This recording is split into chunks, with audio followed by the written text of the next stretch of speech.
অন্যান্য রাজ্যের বিধানসভার পারফরমেন্স, তার এলাকার বিধায়কের পারফরমেন্স সরাসরি মানুষ দেখতে পায়। আমাদের এই বিধানসভায় বিধায়কদের পারফরমেন্স, তারা আসছেন কি আসছেন না,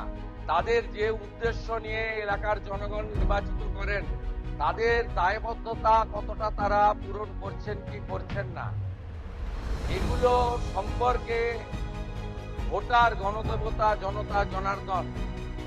তারা সম্পূর্ণ অন্ধকারে থাকে। তাই আমি আশা করব মাননীয় অধ্যক্ষের নেতৃত্বে এই ঐতিহাসিক বিধানসভা,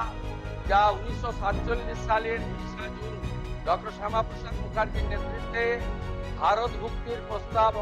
গৃহীত হয়েছিল 58-21 ভোটে, সেই বিধানসভায় জনগণের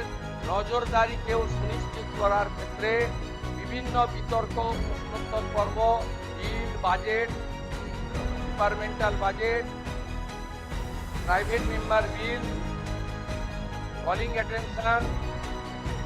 জিরো আওয়ার, মেনশন ইত্যাদি সব কিছুই যাতে লাইভ সম্প্রচারিত হয় তার ব্যবস্থা গ্রহণ।